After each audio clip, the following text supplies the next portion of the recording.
राम जी ने तो हमारे 1932 के खतियान को भी मजबूत किया है। राम जी ने हमारे 1932 के खतियान को भी मजबूत किया है। अब आप बोलेंगे कैसे? राम जी का विवाद कब का है? 1528 का है। समाधान कब हुआ? 21वीं सदी में। समाधान किन्होंने करवाया? लोकतंत्र ने। लोकतंत्र ने।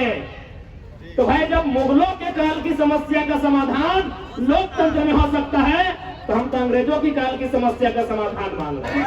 जिस प्रकार से अपने जगह में हमारे सभी वक्ताओं को गंभीरता पूर्वक एक एक शब्द उनके वचनों को सुन रहे हैं, इससे ये आभास हो चुका है कि हम लोग इस जंग की आधी लड़ाई जीत चुके हैं। बस मतदान जब करेंगे तो पूरी लड़ाई जीत जाएंगे। कि वह खून कहो किस मतलब का जिसमें उबाल का नाम नहीं, कि वह खून कहो किस मतलब का जिसमें उबाल का नाम नहीं, वह खून कहो किस मतलब का जो आ सके देश के काम नहीं। उस दिन लोगों ने सही सही खून की कीमत पहचानी थी, जब बर्मा में सुभाष ने उनसे मांगी कुर्बानी थी। बोले स्वतंत्रता की खातिर बलिदान तुम्हें करना होगा, बहुत जी चुके हो जग में तुम्हें मरना होगा। आजादी के चरणों में जो जयमाल चढ़ाई जाएगी, सुनो तुम्हारे शीशों के फूलों से बूथी जाएगी। यह आजादी का संग्राम भला पैसों पर खेला जाता है, यह शीश कटाने का सौदा नंगे सर झेला जाता है। आज जननायक कर्पूरी ठाकुर जी की जयंती है, जैसा हमारे संजय दा बता रहे थे।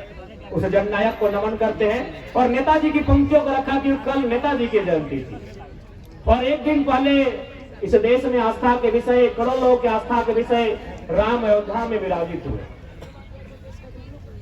क्योंकि देश में एक माहौल, एक गीत बना, राम आएंगे। हम तो कहेंगे राम के साथ भगत सिंह भी आए, डॉक्टर अंबेडकर भी आए, एपीजे अब्दुल कलाम भी आए, महात्मा गांधी भी आए, सरदार पटेल भी आए, चंद्रशेखर आजाद भी आए, अशफाक अली खां भी आए। लेकिन क्योंकि हम पढ़े लिखे लोग हैं, हमें प्रैक्टिकली और लॉजिकली बात करनी चाहिए। बिल्कुल राम आए, बाकी जितने महापुरुष है वो भी आए, लेकिन क्या वो शरीर से आएंगे? हम पढ़े लिखे लोग हैं, प्रैक्टिकली बात कीजिए, हम लोग लॉजिकली बात कीजिए, इमोशनली नहीं। क्या जो महापुरुष चाहे कोई रहे, राम रहे, कृष्ण रहे, गांधी रहे, कलाम रहे, जिन्होंने अपने शरीर को त्यागा है, वो शरीर के रूप में आएंगे? क्या वो बोलते हुए आएंगे? क्या वो खाते हुए, नाचते हुए, गाते हुए आएंगे? नहीं, वो विचार के रूप में आएंगे। अतः राम का स्वागत है विचारों के रूप में, गांधी का भी स्वागत है विचारों के रूप में, कलाम का भी स्वागत है विचारों के रूप में। फिर शरीर के रूप में कोई नहीं आएंगे, ये प्रैक्टिकली आपको समझना होगा। यानी हम स्वागत करते हैं, राम आएंगे स्वागत करते हैं। अब आप कहेंगे कि अब तक हमने कभी सभाओं में इसका जिक्र नहीं किया, आज क्यों नहीं? इसलिए कि कुछ दिन बाद हजारीबाग के सांसद राम जी के नाम पर वोट करेंगे, राम जी के नाम पर वोट मांगेंगे। एक बात बताइए, राम का मतलब क्या होता है?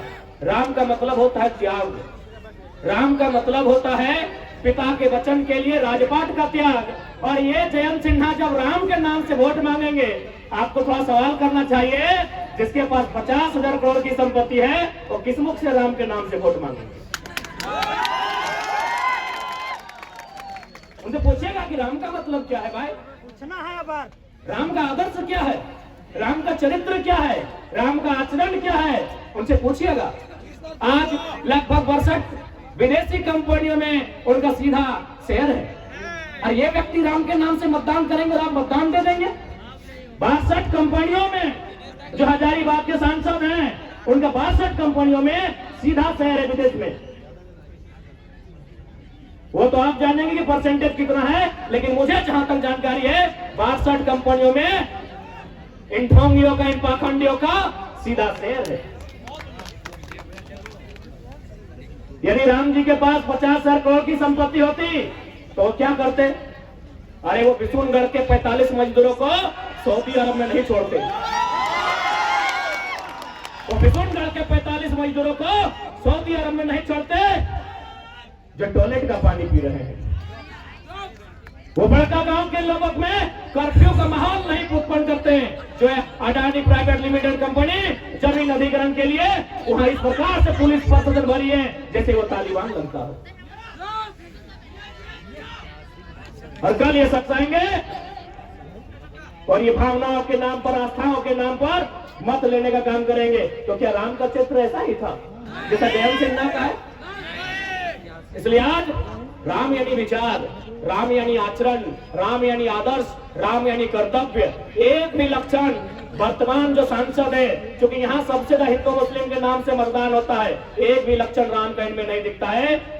ये तो ऐसे लोग हैं जिनके कारण एक और हमारे राज्य में भुखमरी है, हमारे राज्य में गरीबी है, पलायन है, विस्थापन है। और आपको जानकारी होना चाहिए पूरे झारखंड में सबसे ज्यादा अगर विस्थापन कहीं है तो हजारीबाग जिला, हजारीबाग लोकसभा के बिशुनगढ़ प्रखंड में। इसलिए आज मैं आपसे यही कहना चाहूंगा कि जब मत की बारी आए ऐसे व्यक्ति को चुनिएगा जो आपकी बातों को दिल्ली में रख सके, जो आपकी बातों को दिल्ली को मजबूत कर सके, जो आपकी लड़ाई को लड़ सके। एक बात सभी जानते हैं, चाहे मीडिया के कर्मी हो या प्रशासन के लोग हो या सरकारी कर्मचारी हो, हर कोई यहाँ अपने जीवन में चाहता है कुछ संपत्ति का अर्जन करके चले जाएं। लेकिन आपको जानकारी होनी चाहिए आज जिस प्रकार से झारखंड का माहौल बना है, कहीं सड़क चौड़ीकरण के नाम पे, कहीं डैम के नाम में, कहीं तालाब के नाम में, कहीं माइंस के नाम में, कहीं फैक्ट्री स्थापित करने के नाम में हमारी जमीनें कौड़ी के भाव ले रहे हैं। यदि आज हमारे पास दिल्ली में शख्स नहीं होगा जो हमारे लिए लड़ सके तो आने वाले दिन ऐसा होगा कि झारखंड एक खंडहर के रूप में होगा, हम और आप केवल तमाशा देखेंगे।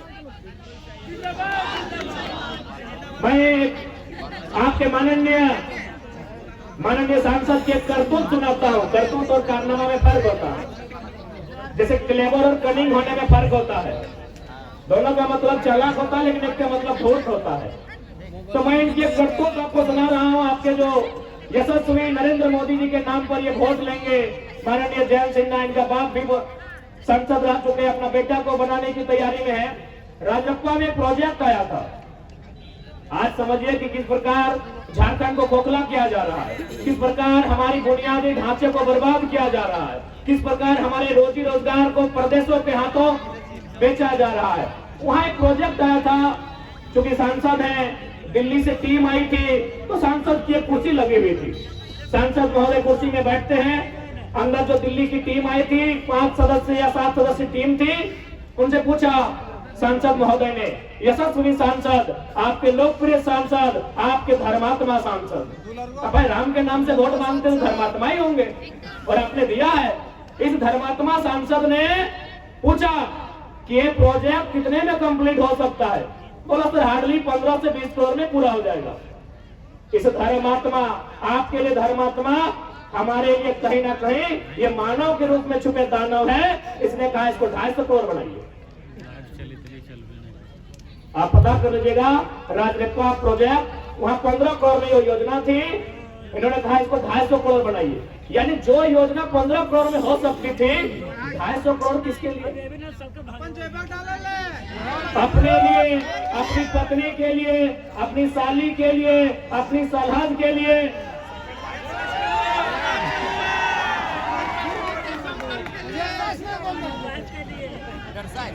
बाकी हमें बताने की आवश्यकता नहीं है कैसे दुराचारी लोग हैं ये।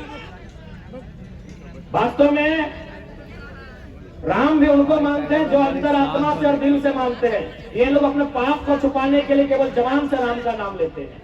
अगर वास्तव में राम को आदर्श मानते हैं, मैं आज इस हजारों की भीड़ से, सम्मानित मीडिया बंधुओं के बीच से, मीडिया की बहनों के बीच से हजारीबाग के सांसद को चुनौती देता हूं कि वास्तव में अगर आप राम से मानते हैं तो 50,000 करोड़ की संपत्ति में 1,000 करोड़ रखिए, बाकी उन 50,000 करोड़ आप जनता को दान कर दीजिए। ये राम का चरित्र हो सकता है, ये राम का आदर्श हो सकता है। 50 को कंपनी जो विदेश में चलेगी, आपका वहां 30-35% शेयर रहेगा और झारखंड में जनता को केवल बरगलाना के ये लोग काम करते हैं।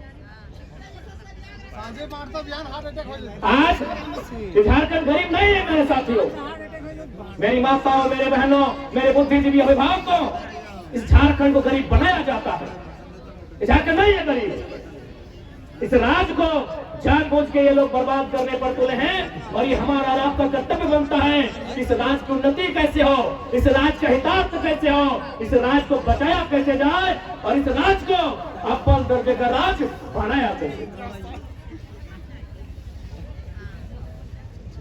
क्योंकि अगर हम स्थानीयता के मुद्दे से आए थे और यदि हम लोग स्थानीयता की बात नहीं करें तो शायद बेईमानी होगी। आज बहुत सारे लोग, और साथ साथ राम जी ने तो हमारे 1932 के खतियान को भी मजबूत किया है। राम जी ने हमारे 1932 के खतियान को भी मजबूत किया है। अब आप बोलेंगे कैसे?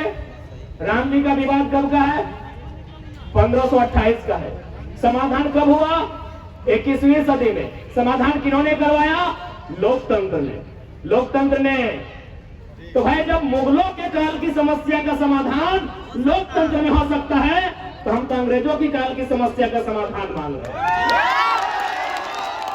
हम तो अंग्रेजों की काल की समस्या का समाधान मांग रहे हैं। तो राम जी ने तो तमाम विस्थापितों को मजबूती दिया है। तमाम विस्थापितों को, जिनका जमीन 50 साल पहले टाटा ने लिया है, डीवीसी ने लिया है, वेदांता ने लिया है, सीसीएल ने लिया है, बीसीसीएल ने लिया है, ईसीएल ने लिया है, एचईसी ने लिया है, हिंडाल्को ने लिया है, मगध, आम्रपाली, एनटीपीसी ने लिया है, 50 साल पहले लिया है। जब राम जी की समस्या का समाधान 500 साल बाद यही लोकतंत्र का बुनियादी, यही लोकतंत्र का सर्वोच्च न्यायालय करता है, तो 50 साल पहले जो हमारा जमीन अधिग्रहण हुआ है विकास के नाम पे, जो खाली पड़ा है, जो टाटा के कब्जे में है, कहीं एचईसी के कब्जे में है, कहीं हिंडाल्को के कब्जे में है, कहीं एनटीपीसी कब्जे में है, तो क्या हमारा भी अधिकार नहीं बनता है कि लोकतंत्र उसका समाधान करे? बनता है कि नहीं बनता है भाई? हमारे भी बाप दादा ने मात्र 50 साल पहले जमीन दिया है। एनटीपीसी को दिया है कोयला खोदने के लिए, मगध, आम्रपाली को दिया है, टंडवा में दिया है, पिपरवार में दिया है, राय बचरा में दिया है, बड़का गांव में दिया है, गोंदलपुरा में देने वाले हैं, लेने वाले हैं। वो कर्फ्यू का माहौल है। यही बिशुनगढ़ में कोणार्क डैम के माध्यम से दिए हैं। तो हमें भी इस लोकतंत्र में उतनी ही आस्था है। तो हमारी भी जमीनें, क्योंकि भारत का कानून भी कहता है यदि किसी कंपनी ने, किसी फैक्ट्री ने आपसे जमीन अधिग्रहण किया है और उस जमीन पर अगर कोई काम नहीं हो रहा है तो बकायदा राज्य सरकार को चाहिए वह जमीनें रैयत को वापस करना चाहिए। तो लोग कहते हैं भाई अंग्रेजों के काल का है। हमने तो बता दिया मुगल काल की समस्या का समाधान लोकतंत्र के माध्यम से हुआ। आप एक बात बताइए, जो लोग कहते हैं ये अंग्रेजों की काल की समस्या है, अंग्रेजों का कानून है, तो भारत के बुद्धिजीवी लोग बताए तो कि भारत का क्या है? भारत के लोग हमें बताएं। हम लोग थोड़ा कम पढ़े लिखे नौजवान हैं, अभी पढ़ाई लिखाई करी नहीं। भारत का है क्या? अरे भारत की प्रस्तावना फ्रांस से, भारत का मौलिक अधिकार संयुक्त राज्य अमेरिका से, भारत का नीति निर्देशक आयरलैंड से, भारत के मौलिक कर्तव्य रसिया से, भारत का राष्ट्रपति संयुक्त राज्य अमेरिका से, भारत की सांसद ब्रिटेन से, भारत का संघीय ढांचा कनाडा से, भारत का आपातकाल जर्मनी से, भारत की संवर्ती सूची ऑस्ट्रेलिया से। तो 1932 अंग्रेजों कहने चलेगा? ये व्यवस्था है अंग्रेजों की, ये व्यवस्था है अंग्रेजों की। अच्छा एक बात बताइए, हजारीबाग में अभी डीसी है। डीसी मतलब समझते हैं आप लोग? Deputy collector. अच्छा एक बात बताइए, कलेक्टर का मतलब क्या होता है? कलेक्टर शब्द कहाँ से आया? कलेक्टर शब्द आया है कलेक्ट से। कलेक्ट मैंने क्या होता है? कलेक्ट करना, कोनो चीज इकट्ठा करना, जमा करना। तो भाई ये कलेक्टर लोग अंग्रेज के टाइम क्या करते थे? कलेक्ट करते थे। व्यापारियों से, किसानों से लगान कलेक्ट करते थे, खजाना कलेक्ट करते थे। इसीलिए इन्हें कलेक्टर की उपाधि दी गई थी। अब क्या हुआ? एक प्रमंडल चूंकि हजारीबाग में है, वहां आता है डिविजनल कमिश्नर। डिविजनल कमिश्नर समझते हैं ना? यानी प्रमंडल के आयुक्त। कमिश्नर का मतलब क्या होता है? यानी कलेक्टर जो पैसा, जो खजाना, जो धान चार, सोना चांदी कलेक्ट करके ले जाते थे, उस पैसे को सुरक्षित अंग्रेजों तक, ब्रिटेन तक कमीशन लेके जो पहुंचाता था उसे कमिश्नर कहते थे।